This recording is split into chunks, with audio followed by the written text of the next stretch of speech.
I don't know if anybody knows we have a bond election coming up next week, so if you didn't know that, I'd be surprised.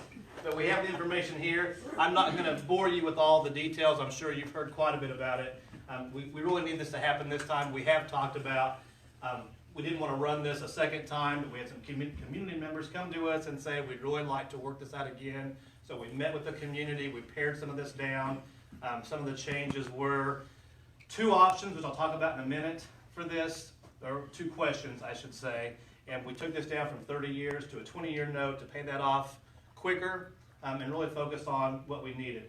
The 2 questions, that's a very important piece because it's kind of confusing how it comes out. There'll be 2 questions on the ballot. Question 1 is 19.8 million, and it essentially covers everything we've ever talked about except for the FEMA safe room / PE gym at the secondary campus. So it's everything but that. There's a second question that's 3.8 million. That is the FEMA shelter / PE gym there.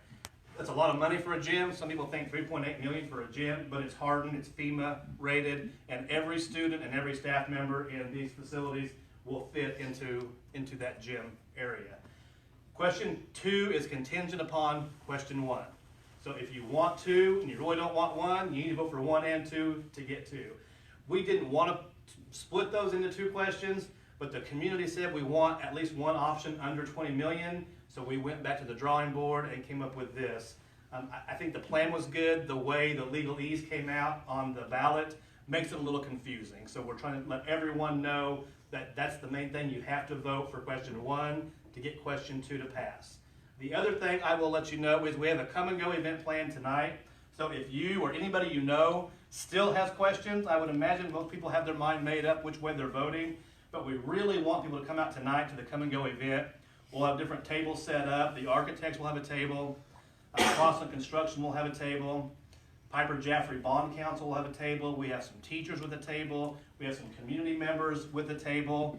Some administrators at a table. And you're welcome to come and go, mingle, visit with whoever you want, ask the questions you want, and then leave. So it's 6 p.m. to 8 p.m. at Phil Kinley High School Gymnasium. And again, we'd love to have you come out, get the questions you have answered. If you know of others that may still be on the fence with how they're going to vote, encourage them to come out, because what we really want voters to go be informed. I'd like to say we want you to all vote yes, but mostly I want you to get informed and go vote. Understand what it is you're voting on, and let us answer your questions. So if there's any questions you have right now, I'll take those, and if not, I'll see you this evening. Don't everybody jump out at once. Greg, on the storm shelter, Yes. safe room.